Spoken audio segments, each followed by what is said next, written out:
জি, এখন দ্রুত উত্তর হবে, রাত অনেক হয়ে গেছে। ইসলামে ভোট দেওয়া যাবে কি? এখন কি প্রশ্নকে দ্রুত উত্তর দেওয়া যায়? এমন প্রশ্ন করছেন আপনারা। ভোট দেওয়া কি যাবে না? শোনেন, গণতন্ত্র ডেমোক্রেসি হারাম শিরিক। কি বললাম?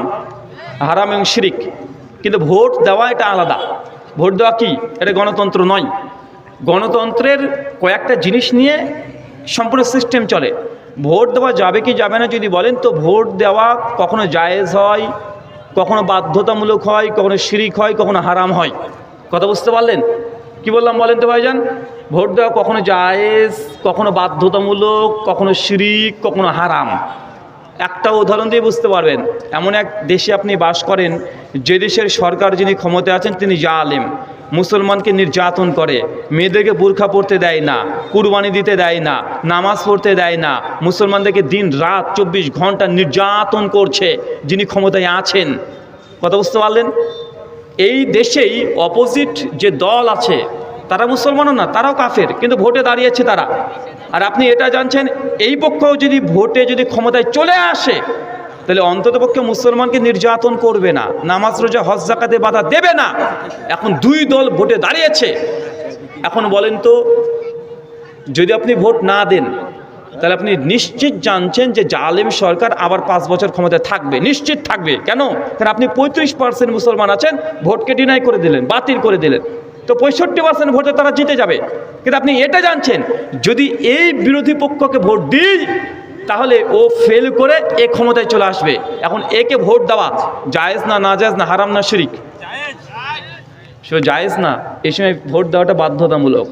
আপনারা বাংলাদেশে বসবাস করছেন, তো একটু আশেপাশে তাকিয়ে কথাগুলো বলবেন। একটু আশেপাশে তাকালে, এই যে ভোট দেওয়াকে ডাইরেক্ট আমরা শিরিক বলে দিই, অনেকে আছে সে ডাইরেক্ট শিরিক বলে দিলাম। ভাইজান না, স্থান কালপাত্র ভেদে রায় সিদ্ধান্তের পরিবর্তন হবে। যদি জালেম সরকার যদি আপনার ভোটের কারণে যদি আবারও 5 বছর ক্ষমতায় থাকে, সে যতগুলো জুলুম করবে, আপনি তার অংশীদারি হবেন কি হবেন না? আপনি তার অংশীদারি হবেন। কোন দেশে ভোট দেওয়া হারাম?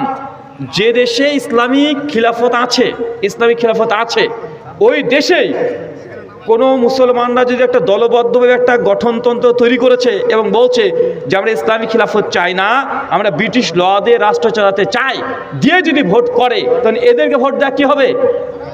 হারাম না শিরিক? কেন? একদিকে কোরআনের আইন, একদিকে মানব রচিত আইন। কথা কি বুঝতে পারলেন? আমার এই বিষয়ে পরে একটা আলোচনা আছে, ইউটিউবে দেখে নেবেন। ভোট দেওয়ার বিধান, জিও পলিটিক্স, কোন দেশে কিভাবে, দারুল আমানে যদি থাকেন তাহলে ভোটের বিধান কি হবে, দারুল হারবে থাকলে কি হবে, দারুল দাওয়াতে থাকলে কি হবে, অমুসলিম রাষ্ট্রে থাকলে কি হবে, মুসলিম রাষ্ট্রে থাকলে কি হবে, জালেম ফাঁসে কিন্তু মুসলিম, সেই দেশে থাকলে ভোট দেবেন কি দেবেন না, ডিটেল আলোচনা করা আছে। ওটা আলোচনাকে শুনবেন, নচেত সমাধান পাবেন না। একটা ফোন হারিয়ে গেছে, কোম্পানি নাম কি ভাই? আইপিএল কোম্পানির একটা মোবাইল, আইটেল ছোট phone, itel button button phone ভাই দিয়ে দে ভাই। এই যুগে এখনো বাটন ফোন ব্যবহার করা হয় মানে কি বুঝতে পারছেন? ওই নিয়ে আপনি কি করবেন? আপনার ছেলে ক্যালকুলেটর হিসেবে ব্যবহার করবে না, তা কেউ যদি পেয়ে থাকেন দিয়ে যাবেন। আল্লাহ তুমি সুব্যবস্থা করে দাও। ইন্না লিল্লাহি ওয়া ইন্না ইলাইহি রাজিউন। জি পড়েন। আমি গ্রামে গ্রামে কাপড় বিক্রি করি, সেখানে অধিকাংশই মহিলা, তাদের সাথে কথা বলতে হয়, এখানে পর্দার বিধান কি?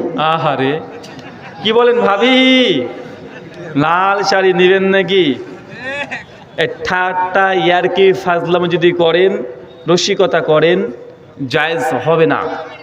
আপনার কাস্টমার হিসেবে ব্যবহার করছেন, তার সঙ্গে যদি যথেষ্ট পর্দা, চোখের হেফাজত এগুলো যেন থাকে। সো নূর তোমার 31, তারপরে বিজনেস আপনি কন্ট্রাক্ট করতে পারবেন। কিন্তু আপনি যে বদমাইশি করবেন, অনেকে আছে দেবেন গ্রাম গ্রাম ঘুরছে আর লোকের বউর সঙ্গে গল্প করছে। জি, মসজিদ থেকে 200 গজ দূরে সাউন্ড সিস্টেমের মাধ্যমে মহিলারা জুমার সালাত আদায় করতে পারবে কি? মসজিদ থেকে 200 গজ দূরে সাউন্ড সিস্টেমের মাধ্যমে মসজিদের ইমামের নেতৃত্বে জামাত করতে পারবে কি পারবে না? ইমাম আহমদ, ইমাম শাফি রহমুল্লাহর মত এবং বিন বাজ রহমুল্লাহর মত, মসজিদ থেকে জামাত অতদূর পর্যন্ত জায়েজ যতক্ষণ না পর্যন্ত মাঝখান দিয়ে মানে যাতায়াতের রাস্তা হয়েছে। কি হয়েছে? যাতায়াতের রাস্তা, বাস, লরি, গরুর গাড়ি, উট যাচ্ছে, মানে যেটা রাস্তা হিসেবে ব্যবহার করা হয়, অ্যাকচুয়াল রাস্তা। যদি এরকম রাস্তা যদি ব্যবহার, যদি চলন্ত রাস্তা, যদি ব্যবহৃত রাস্তা যদি হয়, তাহলে জামাতের যে অংশ এখান থেকে বিচ্ছিন্ন হয়ে যায়। কথা বুঝতে পারলেন? এখন এখানে মসজিদ, তার পাশে আর একটা ঘর আছে, যদি এখানে জামাত করে, বিন বাজ রাহিমাহুল্লাহ বলেছেন জায়েজ, শেখ আলবানী জায়েজ, শাফি এবং হাম্বলি মাযহাবে জায়েজ, এবং কোরআন সুন্নাহ অনুযায়ী তাই বোঝা যায়। কিন্তু মাঝখানে যদি, পাওয়া গেছে। বাবা এত তাড়াতাড়ি পেয়ে গেলেন, ভাই নিয়ে যায়, ভাই উদ্ধারও কর আমাদেরকে, আল্লাহ কবুল করুক, আমিন।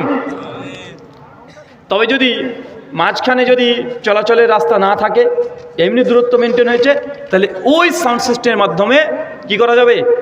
জামাত করা যাবে। যেমন সৌদি আরবে দেবেন মক্কাতে নিচে ইমাম সাহেব নামাজ পড়ছে 3 তলা 4 তলা পর্যন্ত আছে, আছে না নাই? আছে। কেন? মাঝখানে কোনো রাস্তা নেই, তাই। জি।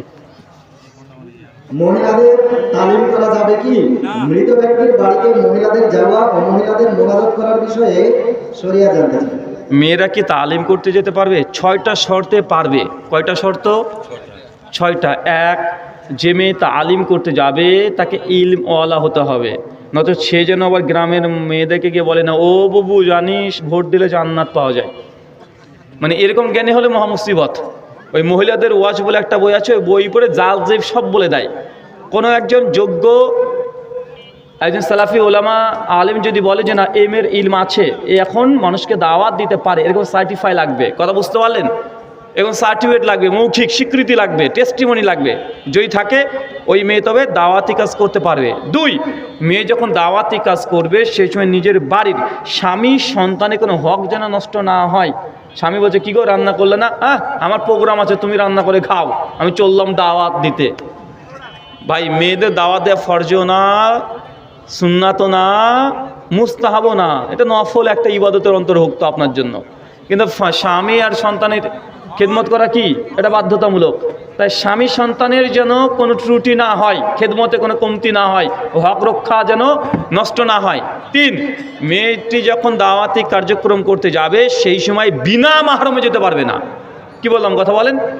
বিনা মাহরমে যেতে পারবে না। দেখা যাচ্ছে 3 জনে মেয়ে আর পাড়ার একজন হুজুরকে পাঠিয়ে দিয়েছে, যা হবে। সে বুখারী 1086 নম্বর হাদিস। মেয়ের উপরে হজ ফরজ, কিন্তু মাহরম যদি না থাকে হজ ফরজ হবে? হজ ফরজ হবে না। মাহরম নাই, কোটি টাকা আছে, তারপরে হজ ফরজ না। কেন? মাহরম শর্ত। তো আপনি যখন দাওয়াতি কাজ করতে যাবেন মাহরম সঙ্গে লাগবে, মাহরম ছাড়া যাওয়া যাবে না। 4, যেখানে দাওয়াতি কার্যক্রম করবেন ওখানকার সাউন্ড সিস্টেম যেন অতটুকুই সীমাবদ্ধ থাকে, বাইরে যেন না যায়। 5, যখন দাওয়াতি কার্যক্রম চলবে, বক্তব্য দেবে, ওখানে শুধু মেয়ে মানুষই থাকবে, কোনো পুরুষ মানুষ তার মধ্যে অন্তর্ভুক্ত হবে না। আপাতত 6টা পূরণ করেন, শর্ত পূরণ করতে বলে দাওয়াতি কাজ বৈধ, নচেত বৈধ নয়। জি। সর্বশেষ প্রশ্ন, কেউ জানতে চেয়েছে, সাহেব দ্রুত বিয়ে করতে চাই কিন্তু বাড়ি থেকে বিয়ে দিতে চাই না, সাথে অ্যাড করেছে যে এই বিষয়ে কোনো দোয়া বা আমল আছে? মাশাআল্লাহ। ভাই দ্রুত বিয়ে করতে চায়, আব্বা মা দিতে চায় না, এখন কি করবেন? আমি তো বলে আসছি, এক কাজ করবেন, আব্বার জুতো বাড়িতে যেটা আছে না ওটা পরে ঘুরে বেড়াবেন। আমার জুতো পরেছিস কেন? বলে আব্বা দেখো তোমার জুতো এখন আমার পায়ে হয়।